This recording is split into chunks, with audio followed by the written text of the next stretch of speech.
欢迎来到巴巴娱乐呀频道，请订阅频道，所以大家不要错过当天最热门的新闻。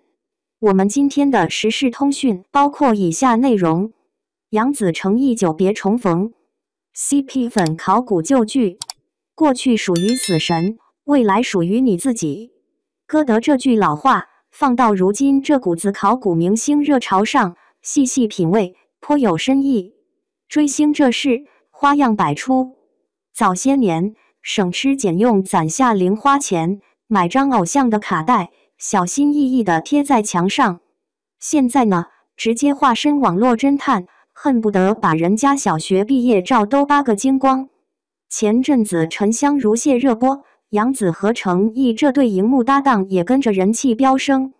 剧集刚收官，粉丝们的热情就像火山爆发，一拥而上，把两位主演10年前的旧作翻了个底朝天。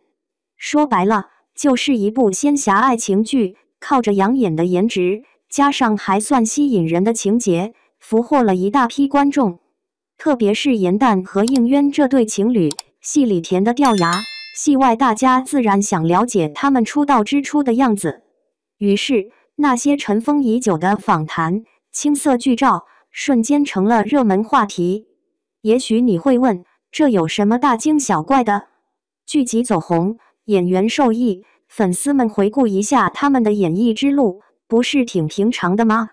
但事情往往没那么简单。这股考古风刮得有些变味。试想一下，谁没有一段不堪回首的过去？谁没有几件想要永远封存的糗事？明星也是凡人，他们同样拥有自己的隐私，也有不愿公之于众的青涩岁月。10年前，演技或许稚嫩，现在的审美观或许觉得当时的造型简直不忍直视，甚至可能早年间的一些言论，如今看来都略显偏颇。结果呢，这些都被挖了出来，摆在聚光灯下，接受大众评判。这种滋味，谁又能轻易承受？就拿之前一位演员来说，因为年少时在社交平台上的几句无心之言，被网友们翻了个底朝天，瞬间被推上舆论的风口浪尖，演艺事业也遭受重创。这件事警醒我们，互联网是有记忆的，曾经说过的话，做过的事，总有一天会被曝光于天下。再说说那些追星族，考古的本意或许是出于喜爱，想更深入地了解偶像，支持偶像。然而，这种爱意有时会演变成一种负担，一种无形的压力。可以想象，艺人时刻生活在公众的视线里，言行举止都必须小心谨慎，生怕一不留神就被考古出来，无限放大解读。更令人担忧的是，一些人在考古过程中热衷于断章取义，将过去的一些零星片段重新剪辑拼凑，制造话题，甚至恶意抹黑。这不仅对艺人本人造成了伤害，也污染了网络环境。我们也不能忽视作品本身的价值。一部剧的成功，绝非仅凭演员个人的光环，更是整个制作团队共同努力的结晶。从剧本的精雕细琢，到场景的精心布置，再到后期特效的精益求精，每一个环节都凝聚着无数人的汗水与智慧。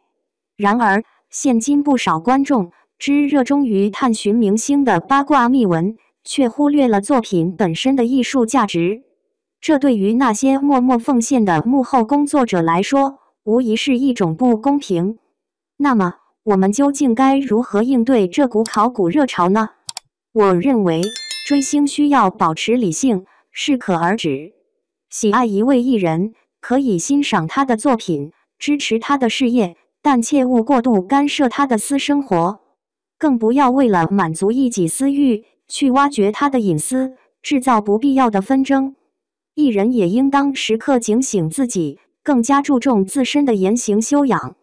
作为公众人物，一言一行都具有示范效应，必须对社会负责，对粉丝负责。网络平台也应加强监管力度，严厉打击恶意炒作、网络暴力等行为，共同维护一个风清气正的网络空间。归根结底，追星本应是一件令人愉悦的事情，关键在于把握好分寸。让我们将更多的目光聚焦于作品本身，关注那些默默耕耘的幕后工作者，共同营造一个更加健康、积极的文化氛围。毕竟，演艺之路漫长而艰辛，切莫让考古变成了一种变相的网络暴力。